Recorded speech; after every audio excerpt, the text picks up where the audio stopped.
Good evening, sir. Good evening. You can sit right here on the bench. Thank you. I am student nurse Barbosa, and behind the camera we have student nurse Diego, and he will be filming this assessment. Are you okay with that? Yes, sure. Just so that I can submit it to my lecturers for grading, so Okay. they will be seeing this too. Alright.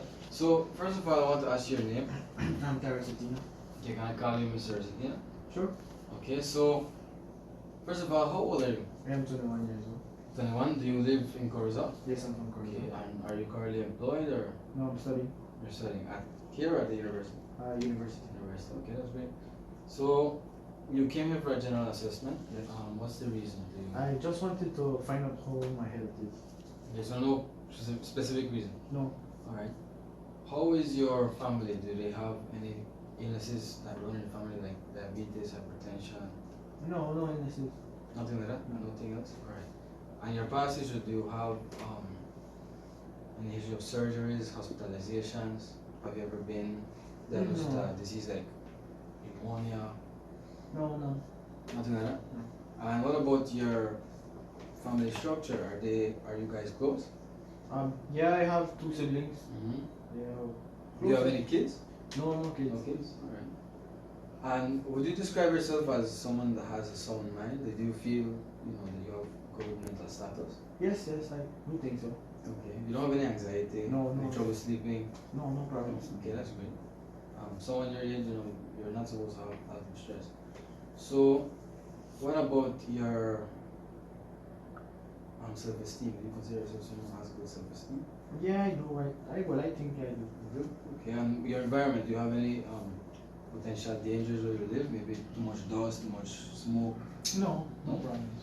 Alright, and what about your skin? I see that you have, good looking skin. Do you take care of it? Do you have a special routine? I try to bathe sometimes twice a day, when it's hot and stuff. And what about your hair? I usually use some products and it usually when I go out and stuff. Okay, alright, that's good. I tend to wash it 2 times a day. 2 times a day? Yeah. 2 times per Every week. per week, alright. And your respiratory system, your lungs, do you have any charts of breath, maybe any asthma as a child? No, no asthma. No problems. And your heart? Neither. Do you play sports? Yes, I do. Okay, so when you're playing, you don't have any charts of breath or pain, right? No, Nothing like that. no problem.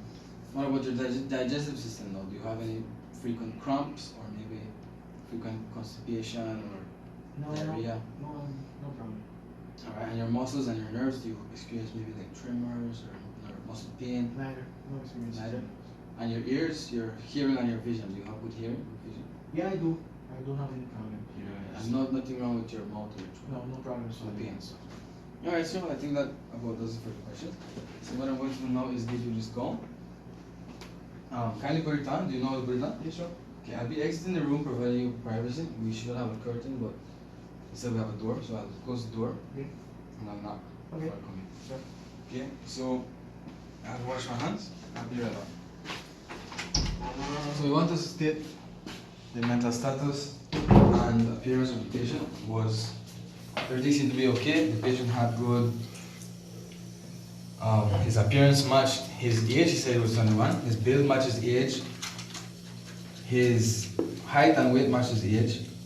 He also seemed to have orientation to where he was. He said his name correctly. He was in the hospital.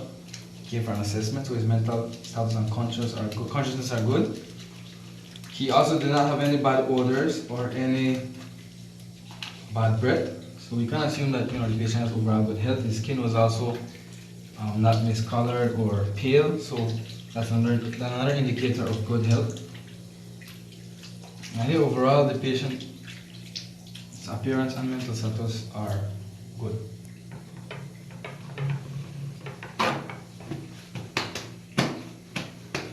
So we're going to go back and start the vital signs. Alright, sir. I forgot to ask you back. Can I come in? Sure. Okay. So, the first thing I want to do now, before we start actually assessing you, is doing your vital signs. Okay. So I'll start by this thermometer, making sure to shake it, Okay. so that the liquid inside settles. So I want to put this under your axilla. Okay. Okay, just press down on it, hold that there. And now this cuff on the left arm.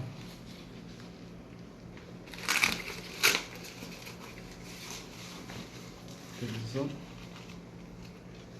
So this way. And secure it. Is it tight? Too tight? No? It's good. Okay, so I'll be taking your blood pressure. Before I do that, I want to take your radial pulse. Okay, so I'll just be taking your pulse for 30 seconds.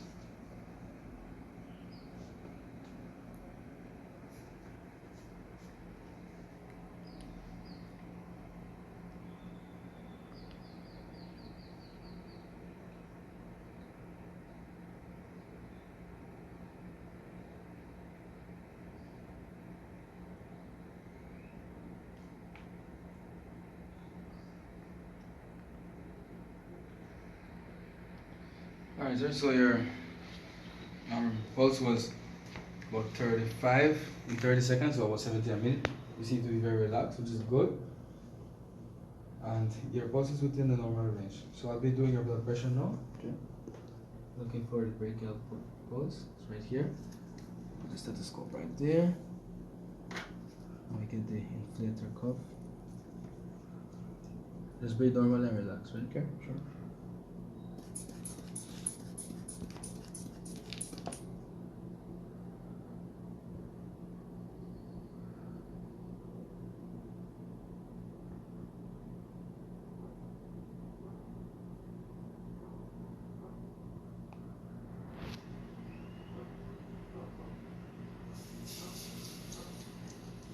Alright, sir, so your blood pressure was about 122/75, which is excellent. The expected finding is 120/80, so you have good blood pressure. Alright, so now we're going to take the thermometer and see what your temperature is. We are at 36.2. And that is excellent. The normal reading is 36.5 to 37.5. So you don't have a fever, or which could indicate infection, right? Now I'll ask you to stand up here, please. We're going to be measuring your height. So just take off your shoes and stand up next to the scale. To be measuring. So you're at 67.5 inches. So that's 5 feet, 7.5 inches. So I'll write that down. Okay. And then you can just stand on the scale for me, please. Just look straight forward. Okay, you are at 149. So I'll plug that into a formula, your height and your weight. Okay, there's a 3. Alright, so your BMI is 23.41, which is great. The underweight level is 18.5 and below. Overweight is 25 and above. Okay. So for your height and weight, you are at a good BMI. Now we want to count your respirations. While you were doing that, I was timing it, and I did it for a minute, and I saw your respirations were 16 per minute, which is great. So now we'll start the actual assessment of the skin, right, of the body. Okay. So we want to inspect the skin on the exposed areas of the patient, the neck, the face, the arms, and the legs. The patient does have some acne there. Do you have problems with acne, or is that just some breakouts on? Okay, but nothing major, right? No. Alright, we can see that he has some moles there, a couple of moles there. But he doesn't have any discolorations, no pallor, no cyanosis. Can I see your hands? Can you turn your hands? Okay, excuse me, skin color is even there too, no sign of pallor, no blueness, no cyanosis. The hair distribution on the legs is also important. It's not patchy. Patches could indicate poor circulation to the peripheries of the body. Now I'll be actually palpating your skin, right? I'll be using the back of my hand to check for temperature, so it's okay if I do that? Sure. Okay, so we're checking the temperature on the both sides of the body. We're going down the either side of the midline. This is important because if the patient has higher temperature in one area, it could indicate vascular insufficiency. We check the trunk. Okay, the peripheries are cooler than the trunk. That's normal. Most of the activity happens in the trunk because of all the organs. And you seem to have good temperature throughout. Now I'll be checking for moisture. So I'll be using the palms of my fingers. Okay, you do have a slight sheen on the face. Did you come here riding or on a bike or? Came walking. Okay, were you sweating? Slightly, yes. Okay. Can I see your palms? Can you turn your palms? Fine. Palms are not moist, which is great. I'll check your axilla. Alright, no moisture there. If you were sweating in a cool room like this, could indicate a problem such as hyperthyroidism. I'll be checking the soles of your feet. They're also dry. Alright, sir, so you don't have any excess moisture. Since we touched the soles of the patient's feet, we're going to be using some hand sanitizer because we don't want to put anything on your feet, that's on your feet, on your face. So now we're going to be checking for edema and turgor. So we grab the patient's, can I touch your wrist? You press it down with our thumb over bony prominences, no indentations. No indentation, so no fluid retention. We also pinch. It bounces back, which indicates good elasticity and no dehydration. We also have a lesion here. That's when you got hurt playing. Yeah, I got play hurt, sports. Yeah. All right. So now we've done with the palpation of the skin. Now I want to check your hands.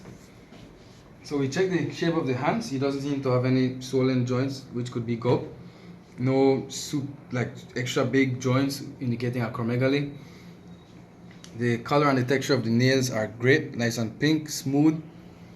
The color and texture, the shape, can you do this so that I can see it? Alright, so you can see the diamond shape. If it was like that, it could indicate clubbing, which could be vascular insufficiency or pulmonary insufficiency to the peripheral areas. Now I'll be compressing the patient's fingers. 5 seconds, we can see the blood goes back in less than 3 seconds. This shows good circulation to the fingers. Alright, sir, so now I'll be checking your hair. Do you mind loosening your hair for me?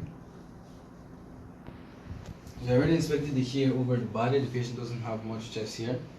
And we saw that the hair was good. It's not brittle or, patchy. So now we want to actually touch the hair.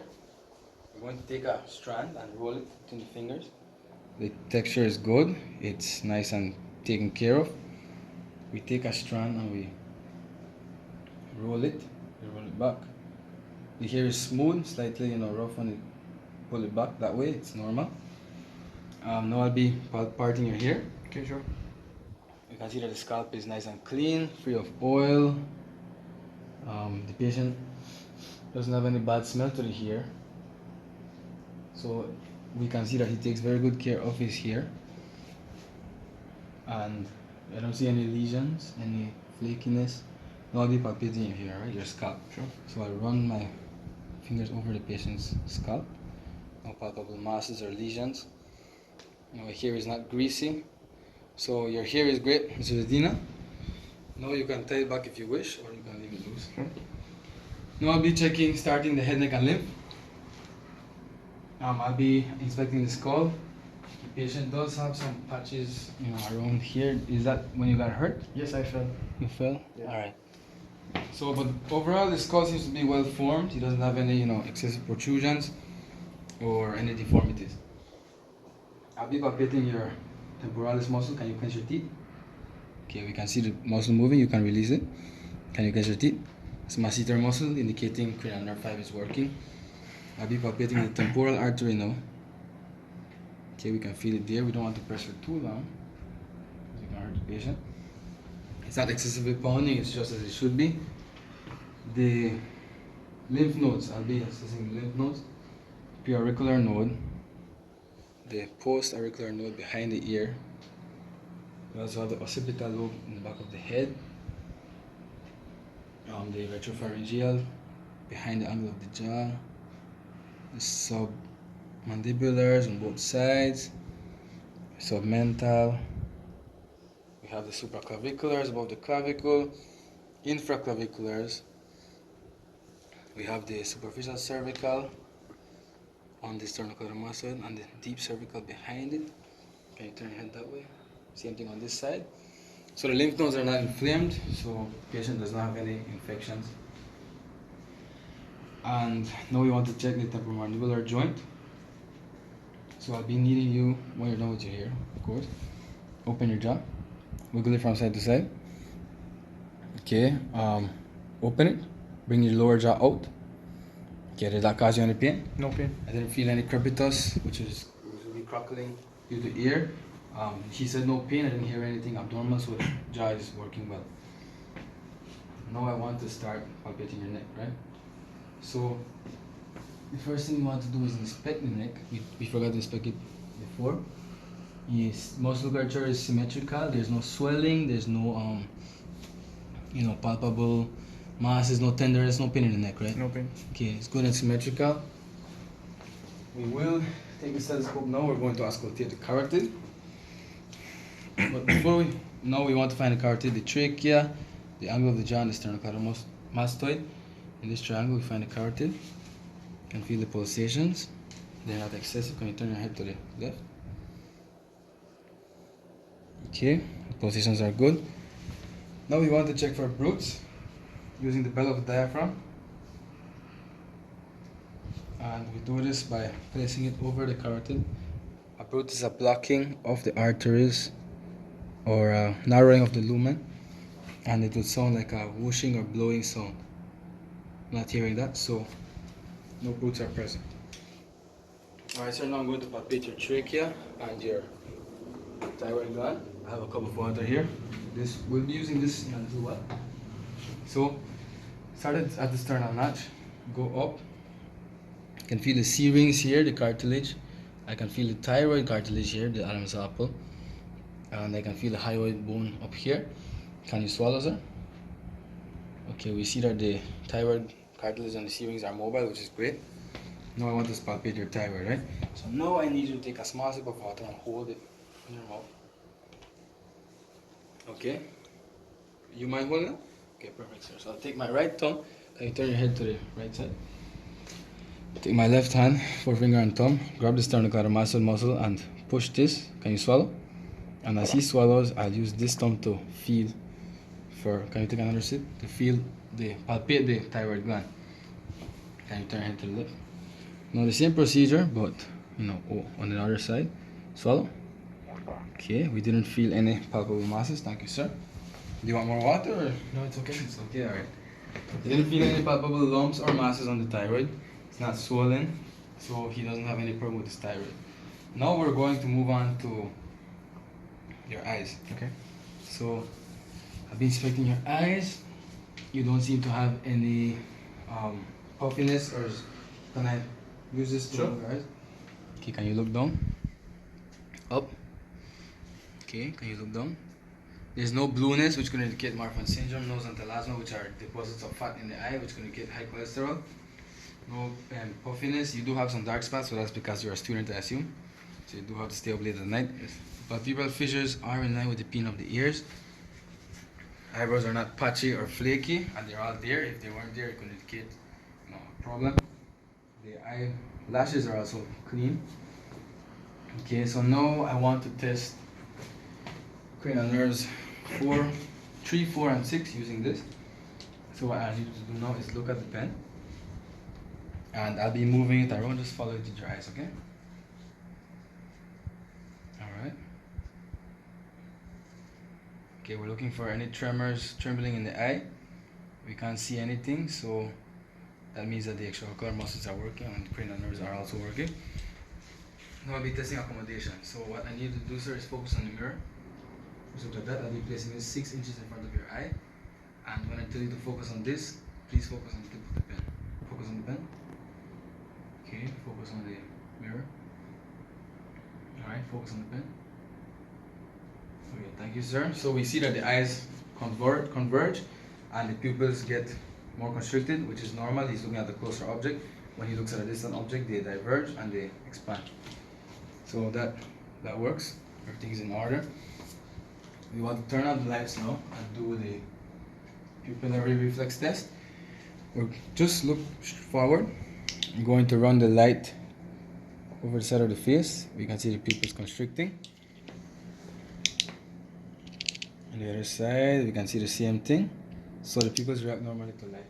Also, if we had an ophthalmoscope, which unfortunately we do not, we would keep the room dark, go in, see the red reflex, and go in and examine the patient's inner eye, the fovea, the optic disc, the vessels in the back of the eye. But unfortunately, we do not have the piece of equipment. Oh, and I also forgot to state that the patient's sclera was white, it was vascularized. We didn't see any xanthelasma like I stated, or any pinkness which could indicate conjunctivitis. So your eyes seem to be healthy, sir. Now I'll be moving on to your ears. So I inspect the ears. Let me take a pen for a closer look. Okay, and I don't see any lesions. The patient takes good care of his ears. We see the back, it's clean. The other side, the same thing. I will be touching your auricle now. So we have the helix, antihelix. The lobus is not smooth. If it was not smooth, it could indicate coronary artery disease. We also want to move the tragus. Do you have any pain when I do this? No. Okay, the same thing on the other ear. Any pain when I move any part of the ear? No pain. Okay, so the patient doesn't have any pain in his outer ear. Also, if we don't have an otoscope, if we did, we would pull the patient's ear up and back and go into the otoscope slowly, checking the external ear canal for any lesions or excess cerumen, earwax. We would check the tympanic membrane for a gray color. If it was pink, it could indicate otitis media, infection of the middle ear. So, unfortunately we can't check, but it doesn't look like you have any of those. Now, the last ear thing we're going to do, can you stand over here, sir, please? Sure. I'm going to be doing a whisper test. So, face the camera, and I'll be standing 2 feet behind you, and I'll be whispering something, and I want you to whisper it back to me, okay? To tell me what I said. The grass is green. The grass is green? Okay, now I'll be changing sides. Rainbows are colorful. Rainbows are colorful. Okay, so perfect. So the patient's cranial nerve 8, the nerve of hearing, is working. Okay, you can sit down, sir. If we had a tuning fork, we would also do the Weber and Rhine test, which is where we strike the fork, put it on the mastoid process here, and the patient will tell us how long. When he stops hearing it, he say no, then we'll move it in front of the ear, and then when he stops hearing it, he'll say no. This is to compare bone and ear conduction. It's supposed to be 2 to 1, ear to bone. The other test is we take the same tuning fork and place it here on the frontal bone, and the patient tells us which ear he hears it in more. He's supposed to hear it evenly in both ears. Loss of hearing in one ear could indicate a lack of function of the nerve, right? So that does it for your ears. Your ears seem to be very healthy. Now I'll be checking your nose. So you want to inspect the nose. The skin is good. The integrity of the nose seems proper. Can I touch your nose? Alright, so we're palpating the nose. Cartilage is movable. The bridge seems well. No deformities. I'll be palpating your sinuses now. So we have the frontal sinus, the sphenoid sinus, the ethmoid sinus. Do you have any pain when I do this? No. And the maxillary sinus. No pain at all, right? No. Okay, so now if we had otoscope, we would actually check inside the nose as well. Now I'm going to be testing your patency of your nostrils, right? So I'll be covering one nostril using my finger, and I'll ask you to take a deep breath. Take a deep breath. Okay, good. Take a deep breath. Okay, so we don't hear any obstructions or any sniffling, so the patient doesn't have any inflammation or obstructions. Now I'm going to ask you to close your eyes, sir. Now I'll be testing cranial nerve 1, which is the nerve of smell, using these two things I have here. So can you cover your left nostril with your finger, please? And when I tell you to inhale, take a deep breath. Inhale. What do you smell? Vicks. Vicks. Alright, perfect. Now can you cover your other nostril? Alright. Okay. Inhale. Lime. Lime. Alright, so cranial nerve 1 is working. You can open your eyes. Thank you very much. The patient's sense of smell is great. Now we're done with the nose. We're going to be moving on to the mouth, right? So for this, I want to put on some gloves. And while I'm doing this, I will inspect the patient's lips. The patient's lips seem to be moist. He doesn't have any lesions on his lips, which can indicate maybe herpes or another STI, something that causes warts on the lips. The patient's lips are not dehydrated, which is great. I don't see any malformities, any unevenness, so your lips seem to be great, Mrs. Tina. Now I'll ask you to kindly open your mouth. so I can start with the inspection of the inside of your mouth. Okay, sure. Alright, so using a pen light, I'll be asking you to open your mouth, please. Okay, we can see the patient has a gold tooth. Did you break your tooth when you were younger? Yes, I know. Alright. And how long has that been there? It's been there about 8 years. About 8 years, okay. Okay, we can see the tongue. The tongue has the papillary visible. It's not too smooth, it shouldn't be smooth. We don't seem to have any lesions on the tongue. Okay, can you open it a little wider?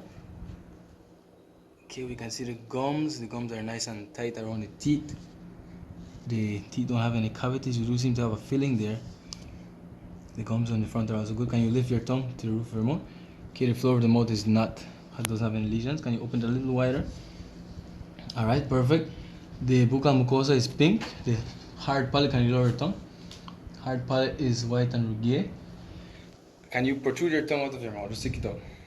Okay, can you wiggle it? Alright, cranial nerve 12 is functional. Now I'll be using this to depress your tongue. And I'll ask you to say Okay, we see the uvula is moving and we don't see the tonsils obstructing the esophagus. So, no tonsillitis, swelling of the tonsils, and your cranial nerve 9 and 10 are working. You can see the soft palate rising also and the uvula moving. Now, sir, I'll be palpating your tongue. So I'll ask you to kindly open it a little bit. I'm sorry if this causes you any discomfort. Okay, so the tongue is soft. You can feel the little papillae, no lesions, no lumps. Okay, now your gums, you can stick your tongue back in. Okay, I'll be feeling the patient's gums. Okay, they're also firm, no tenderness, no bleeding.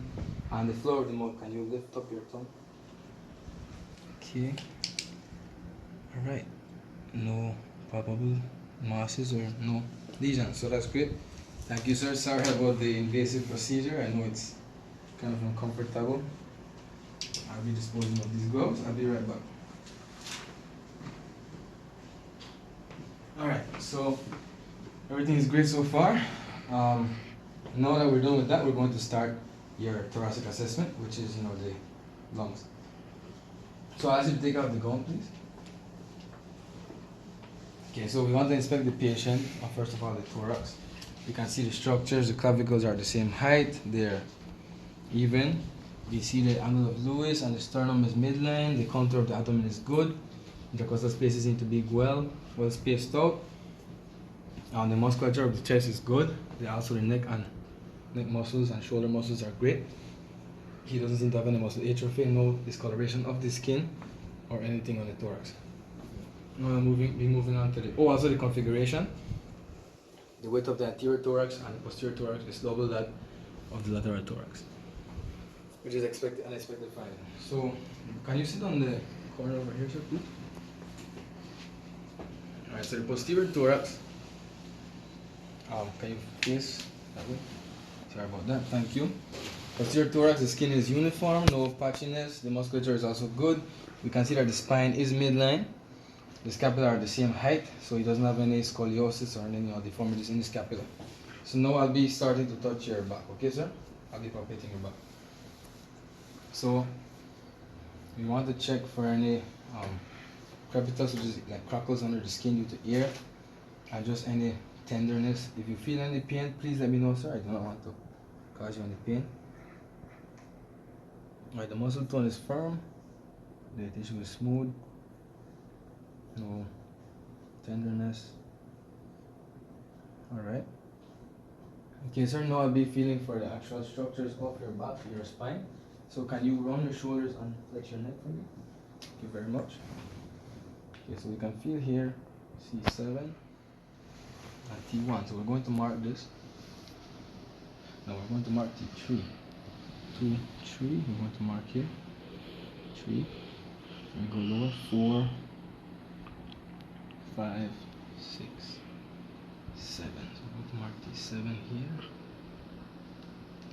We're going to go lower to 8, 9, 10, 11, 12.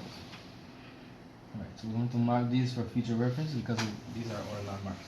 Alright, sir, you can run your shoulders. Sorry about that. No, I'll be percussing your back. So we want to start off here above the clavicle. We can hear dullness. It's over muscle, so that's expected. Then we go on here, making sure to get in between the intercostal spaces. You can hear resonance, which is an expected finding.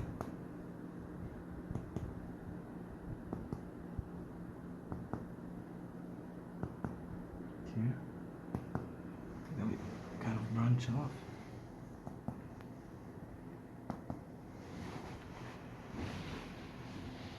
To the mid-axillary. You can hear some slight dullness here. This is where the liver is located. We hear tympani there, the stomach gastric bubble is there. Go back to the right side. Dullness due to the liver. On the left side, right side, left side again. Tympani again. And we go above T12. Resonance. So percussion is good, no, nothing odd there. I'm going to palpate your respiratory expansion now. So I'll be pinching at about the level of T10, and I'll ask you to take a deep breath. Alright, sir? Breathe. Exhale. Okay, so you see that my fingers move apart symmetrically and smoothly. So his breathing is, rhythmic and good.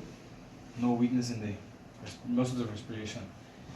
Now I'm going to be palpating for tactile firmitus. Every time I put my hand, say 99. 99. We're comparing the vibrations on both sides. 99. 99. They're supposed to be somewhere in between, 99. not too high. 99. It's going to indicate 99. fluid in the lungs, 99. not too low. 99. 99. It's going to indicate fluid in the pleura or COPD. 99. Okay, so your vibrations are good on both sides, they're even, and they are not too high or too low. So that checks out. I'm going to be percussing for your diaphragm. So can you, right here is fine. Can you breathe normally, sir? Just breathe normally, yes, thank you. Starting at mid-scapulary, I'll be going down from T7. So we're going from resonance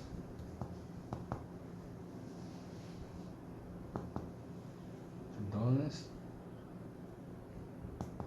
Okay, so you can hear dullness there. Going to be marking this area, and then now whenever you're ready, exhale all the air in your lungs and hold that for me. We're going to go from dullness to resonance. You see the diaphragm. Now take a deep breath and hold it. We're going from midline, dullness, no, resonance.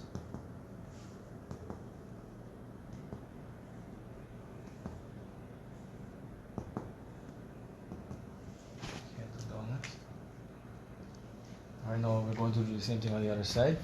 Starting at T7, mid-scapulary, we're going to go down. Just breathe normally now, sir.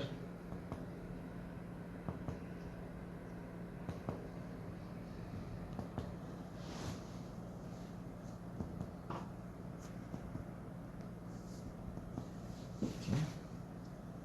Here, down right here. Okay, now exhale all the air and hold it.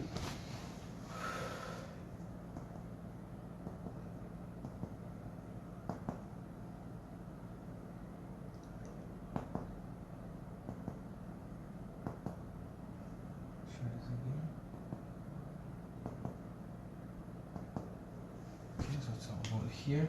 Okay, you can breathe normally. Okay, now inhale and hold it.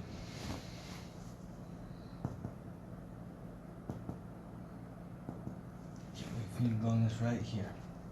You can hear dullness. So we can see that the right side is higher, and this is normal because the diaphragm is placed by the liver on the right side. We measure it. It's about 6 on the right and 6.5 on the left.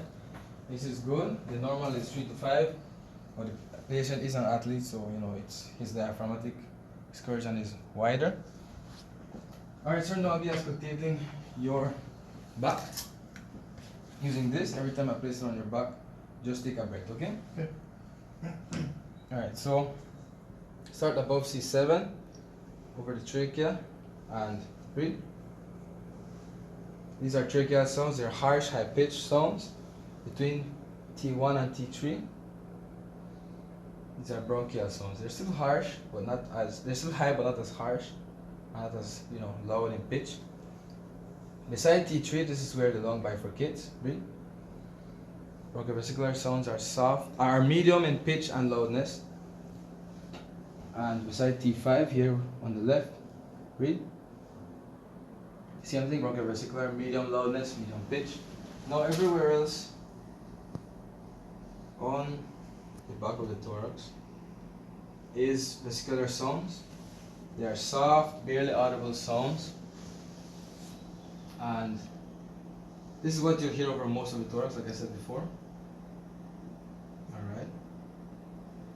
I didn't hear any wheezing, any bubbling. So you seem to have good lungs, sir. Nothing seems to be wrong inside. Alright.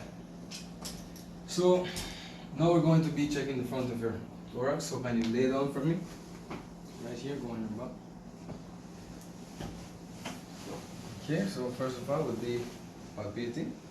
So I'll be palpating above the muscles.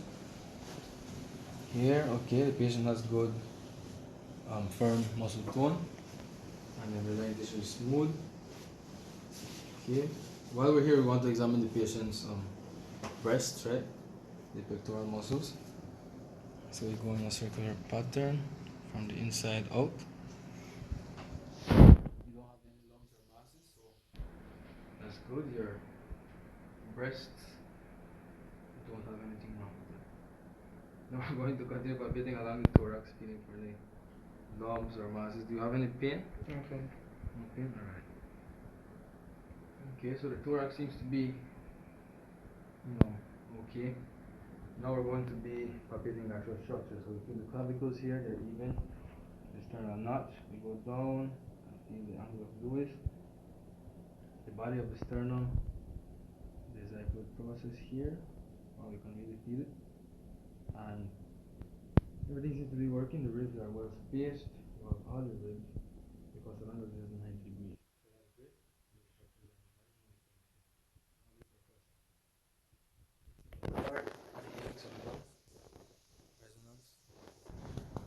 Resonance going between the ribs.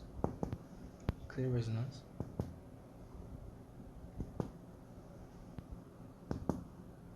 Okay. Resonance as it should be. You can hear some dullness there, slight change in pitch. That's because we're over the heart.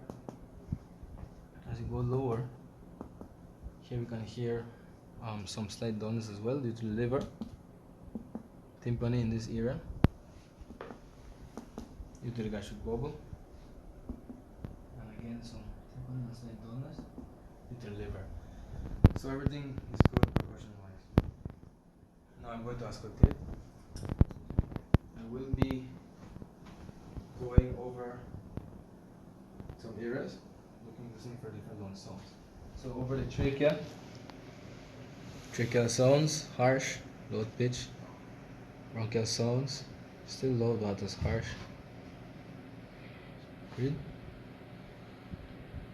Alright, now over the angle of Lewis, second intercostal space, this is where the bronchioles bifurcate. Breathe. Okay, breathe. Bronchiovesicular sounds, medium loudness, medium pitch. And then over the rest of the thorax, you can hear vesicular sounds, which are soft and barely audible.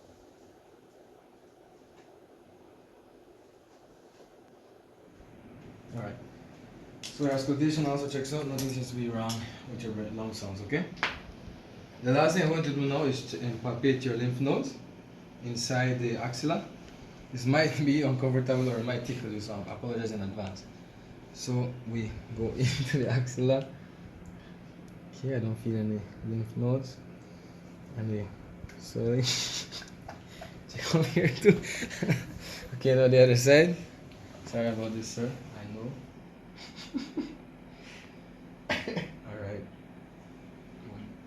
Alright, sorry about that. No lymph nodes, right? We're going to use some hand sanitizer. Okay, so that is good because it doesn't indicate any signs of infection. Now I'm going to be asking you to sit up, please. And using the pen light, I'm going to be checking for your jugular vein. Can you look to the left? From the right side, we're going in. Like this in that pressure. You can see. Looking for any shadows.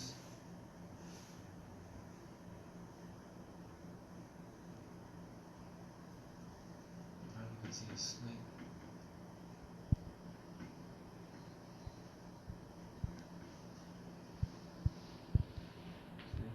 Here.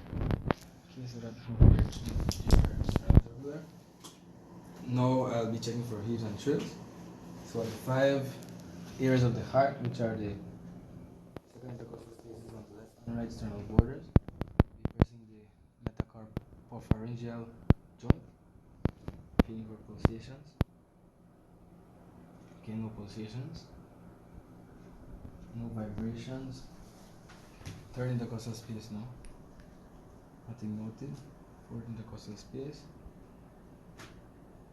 Okay, no palpation, no pulses, no heaves, no trills. Now the apex of the heart. Okay, once again, nothing wrong. That's great, sir. You don't have any aneurysms or hypertension. Now if you can lay down here, I want to get you in a 45-degree angle. Because I will be checking now your jugular distension. So just lay down here, put your head over here. Okay, then one more up here. Okay, so using the pen light once again, and the spin marker. And you turn your head to the left. Be coming in behind the sternocleidomastoid muscle. Applying light pressure, we can see the vein popping out here. Okay, we can see. You can barely see it right here. Okay, right here. So this is the highest point that I noted. The jugular veins are not normally palpable unless the patient has hypertension. Now I'll be using 2 rulers, one placed at the angle of Lewis and another placed at the highest point of distension. And I'll be measuring on this ruler. Okay, it's about 4 cm. We add that 5 to that, which is 9. Once it's below 10, you're good, sir. So that means you don't have any problems with your jugular venous pressure. Okay, now I'll be auscultating the heart sounds at the 5 different areas. The same 5 areas I described earlier. We'll start with the diaphragm. So we start with the second intercostal space. These are S2 sounds caused by the aortic valves, the shutting of the aortic valve. This side is the pulmonic valve. You can hear the S2 sounds clearly. Now Orb's point, the third intercostal space. The 2 sounds S1 and S2 are even. Fourth intercostal space, the tricuspid valve. These are S1 sounds. Okay, and now the 5th intercostal space at the apex is a mitral valve. So the sounds match their positions, nothing irregular noted. We'll start again, this time with the bell. Listening for S3 and S4 sounds or any murmurs. No murmurs noted. Okay. Alright, so you don't have any murmurs which could indicate a problem with your vascular system. So everything seems to be working in order for the cardiovascular system. Now I'll be removing this pillow, sir. I want to get you in a supine position, which is flat. Lay down, and I'll be starting your abdominal assessment. So you want to go to the foot of the bed. I'm inspecting the patient's contour. The contour of the abdomen is flat. We don't see any bruising, which could indicate abdominal internal bleeding. The patient's abdomen is symmetrical. We don't see any visible lesions or anything wrong. So now I'll be auscultating. I will be going first with the bell, with the diaphragm, listening for bowel sounds. Bowel sounds could be something, are the normal sounds of digestion. I will hear something here, a little bit of ear. Have you eaten recently? No. No? Okay, that could be why. If we hear excessive bowel sounds, it could indicate, something like diarrhea or overactive bowels. If we don't hear anything, it could indicate paralyzed ileum, which is very bad. Okay. So the bowel sounds are good. Now we're listening for vascular sounds with the bell. We start left to the midline, listening for the aorta. We are also listening for brutes, which is a blowing sound indicating thinning of the vessel. The iliac arteries now, these are the renal, and all the femoral arteries go a little bit lower.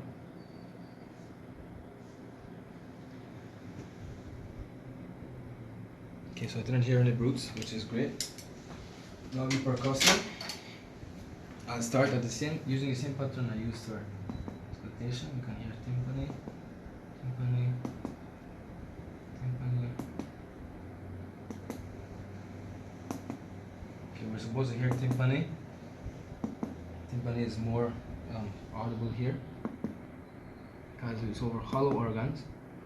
If the patient has just eaten, the tympani will be reduced due to the food being in the intestine, right? Okay, so percussion is good. Now we're going to be percussing for your liver.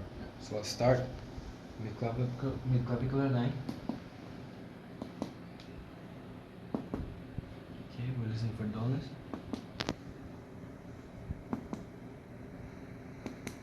Okay, so we hear slight dullness there. Now we lost it. Okay, so I'm marking here. Then we're going to go up and go down from the third or fourth intercostal space.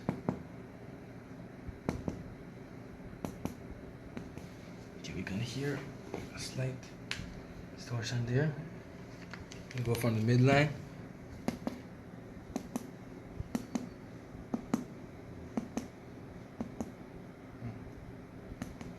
Okay, so we can see that the patient's liver goes here. The contour is that direction. The expected wideness is about 5 to 8, and this is about 4.5. So the patient's liver is a good size. We were also supposed to percuss for the spleen, but we will not be having enough time. And also the bladder. And we're going to percuss for ascites now. Okay? So what I need you to do, sir, is to put your hand here, and then your knee, raise the right knee. I'm going to roll you over. Okay. So ascites is accumulation of fluid in the peritoneal area. So we start by auscultating, by percussing from the top, and we're supposed to hear a change from tympani to dullness. Okay, we're hearing tympani throughout because when the fluid accumulates, it goes from tympani to dullness. So the patient does not have any ascites, so which is great. Okay, you can go back to lying down. Thank you. Now we're going to be palpating. So I'm going to palpate all quadrants of the abdomen. I'm feeling for masses. Relax your abdominal muscles. Do you have any pain? No pain. No? Okay, feeling for masses, tenderness. Don't feel any of that. Alright, now we're going to palpate for the liver. So I'll lift up the patient's rib cage. Relax. Can you take a deep breath? As he inhales, go in. Okay, exhale. And we're going to try to palpate the lower